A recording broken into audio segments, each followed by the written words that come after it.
Assalamualaikum warahmatullahi wabarakatuh. Mata kuliah Pendidikan Gizi.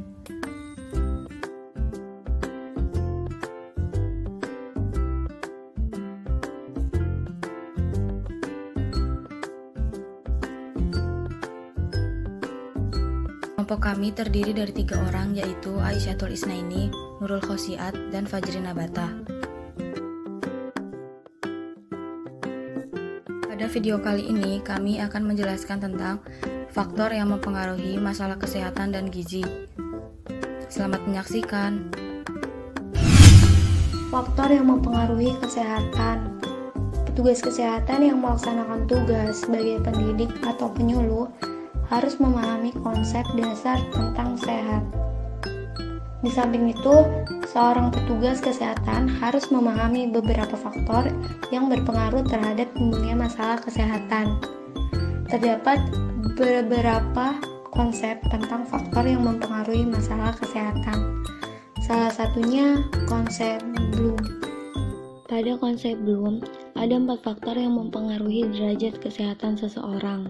Nah, dari 4 faktor tersebut, kita bisa lihat dari bagan yang telah tersedia di video tersebut. Nah, 4 faktor tersebut ialah yang pertama, faktor genetik. Faktor genetik adalah faktor yang paling kecil pengaruhnya terhadap derajat kesehatan seseorang. Faktor genetik merupakan faktor pengaruh derajat kesehatan dikarenakan ada beberapa penyakit yang diturunkan lewat genetik. Contohnya, pada penyakit epilepsi atau AYAN.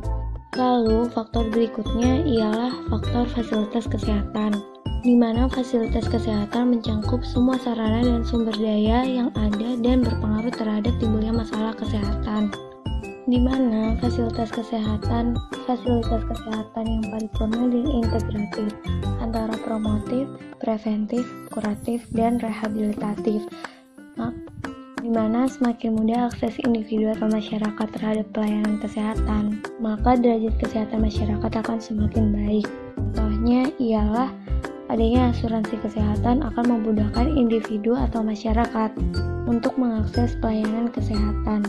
Faktor berikutnya ialah faktor perilaku, di mana peran perilaku terhadap timbulnya masalah kesehatan sudah banyak dibicarakan oleh para ahli, di mana terdapat suatu kesepakatan bahwa peran perilaku tidak berdiri sendiri, tetapi saling terkait dengan faktor lainnya.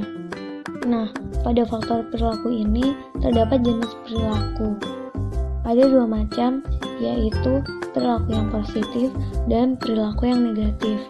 Contoh faktor perilaku yang mempengaruhi derajat kesehatan seseorang itu dalam masyarakat yang mengalami transisi dari masyarakat tradisional menuju masyarakat modern. Di situ akan terjadi perubahan gaya hidup pada masyarakat tersebut, di mana yang akan mempengaruhi derajat kesehatan. Dan pada contoh tersebut, faktor perilaku tidak berdiri sendiri, di mana ada faktor lingkungan yang masuk dalam faktor perilaku terjadinya perubahan gaya hidup pada masyarakat tersebut. Faktor yang terakhir adalah faktor lingkungan, di mana faktor lingkungan memiliki pengaruh paling besar terhadap derajat kesehatan manusia.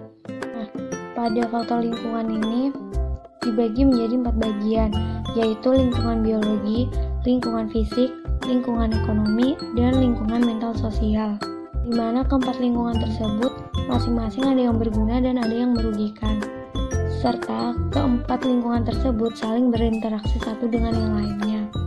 Pada lingkungan biologi ini adalah organisme yang berada di sekitar manusia, seperti protozoa, bakteri, virus, lalat, tumbuhan, dan sebagainya. Untuk lingkungan fisik, yang termasuk lingkungan fisik adalah benda-benda yang tak hidup, seperti sampah, udara, air, dan lain-lain. Lalu lingkungan ekonomi. Nah, lingkungan ekonomi ini terdapat strata ekonomi masyarakat.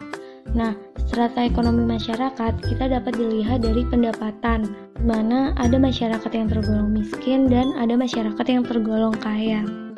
Untuk lingkungan mental, sosial, atau budaya, di mana yang bertakwa terhadap Tuhan Yang Maha Esa sangat erat, kaitannya terhadap kesehatan, karena kesehatan itu tidak hanya menyangkut masalah fisik saja, tetapi juga menyangkut masalah rohani.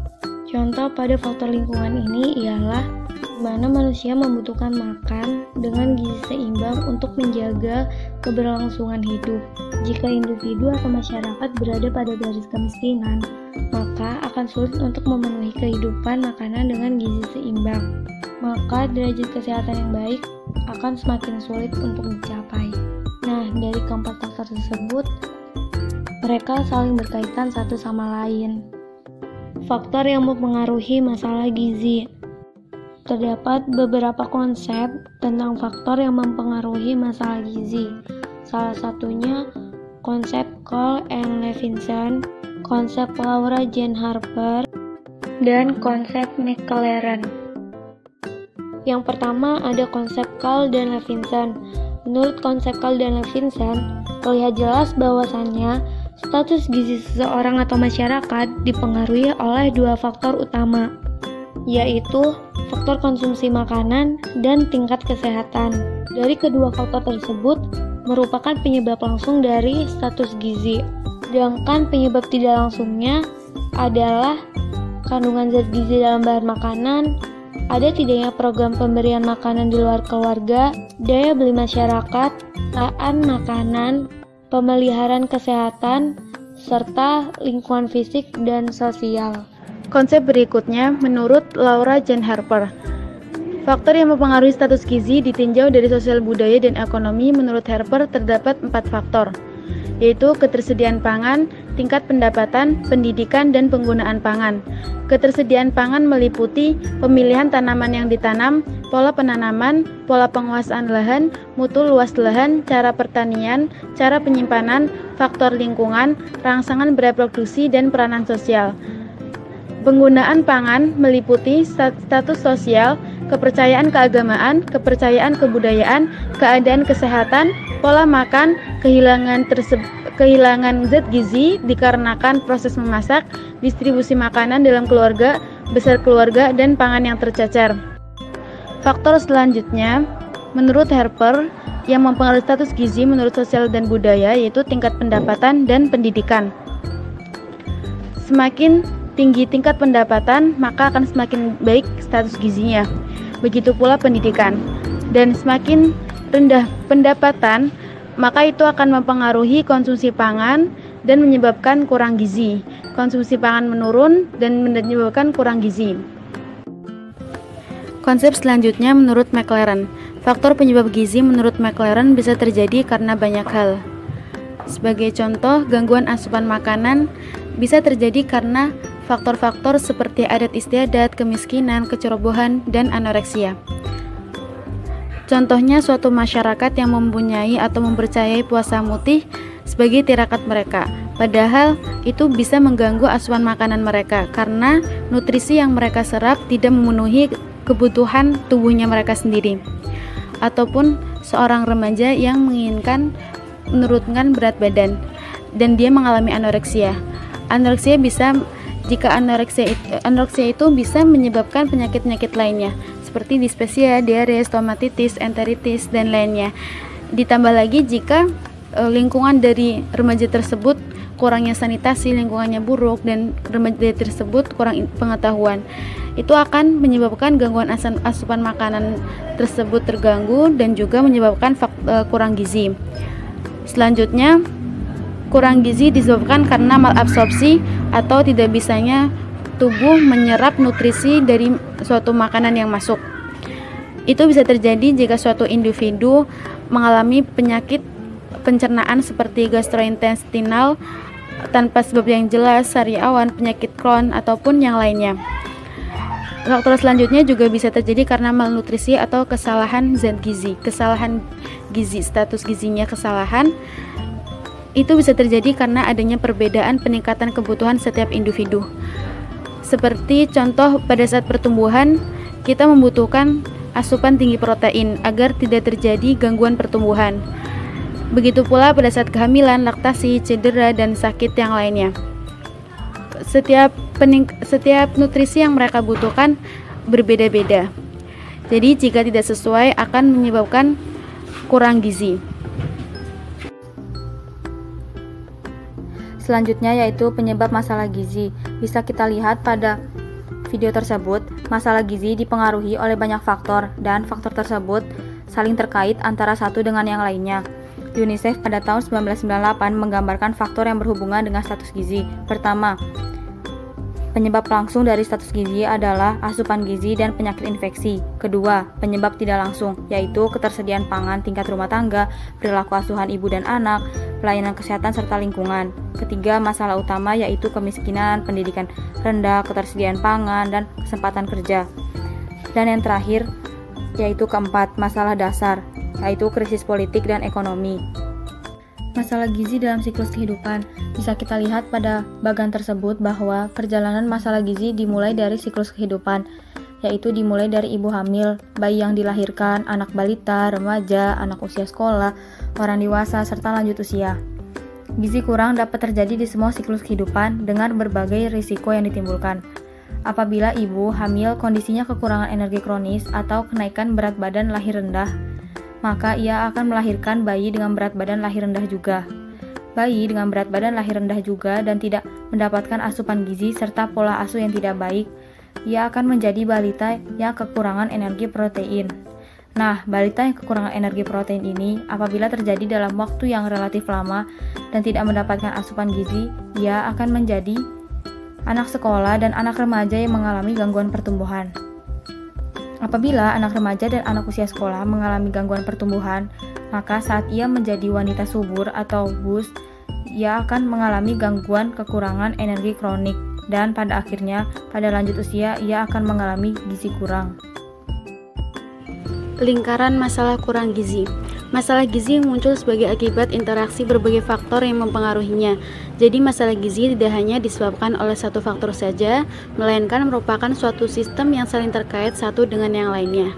Seperti yang bisa kita lihat di bagan ini adalah masalah lingkaran kurang gizi yang digambarkan oleh Laura Jane Harper. Kurang gizi itu bisa menyebabkan kemampuan kerja kita menurun dan juga bisa menyebabkan produksi pangan menjadi rendah. Dan tentunya hidup kita akan menjadi miskin dengan pendapatan yang rendah. Itu akan mempengaruhi konsumsi makan setiap masyarakat. Tentunya konsumsi tersebut akan rendah jika pendapatan kita juga rendah.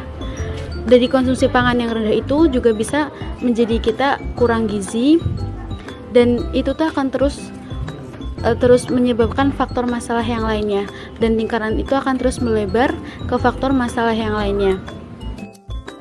Model pendekatan untuk mempelajari pengaruh faktor sosial dan budaya terhadap kebiasaan makan. Hertog dan Van Stargen memerinci fungsi sosial makanan sebagai berikut. Pertama, berfungsi dalam perut atau fungsi biologis. Yang kedua, mempunyai arti identitas budaya. Yang ketiga, mempunyai fungsi religi dan magis. Keempat, mempunyai fungsi dalam bidang komunikasi. Kelima, sebagai pernyataan status dan kesejahteraan. Yang keenam, mempunyai arti dalam hal mempengaruhi kekuasaan. Model pendekatan untuk mempelajari pengaruh faktor sosial budaya terhadap kebiasaan makan menurut Joko Susanto. Kebiasaan makan dalam masyarakat, keluarga, dan individu berbeda-beda, tergantung dari lingkungannya, yaitu lingkungan ekologi, lingkungan kependudukan, dan lingkungan ekonomi. Contohnya, masyarakat dengan ekonomi yang stratanya tinggi biasanya makanannya dengan gizi yang seimbang. Begitupun sebaliknya, masyarakat dengan strata yang ekonominya rendah, mereka akan mengalami konsumsi pangan yang rendah yang bisa menyebabkan kurang gizi. Kebiasaan makan juga dipengaruhi oleh pola konsumsi makanan pokok dalam masyarakat tersebut. Contohnya di Papua yang makanan pokoknya berupa jagung, dan di Jawa berupa nasi. Apa yang mereka pikirkan, apa yang mereka rasakan, dan bagaimana cara mereka mengatur pola makan itu juga mempengaruhi kebiasaan mereka dalam makan. Ketersediaan makanan pokok dalam suatu masyarakat tersebut itu juga mempengaruhi kebiasaan makan dalam masyarakat, keluarga, dan individu tersebut. Sekian dari presentasi video kami. Wassalamualaikum warahmatullahi wabarakatuh.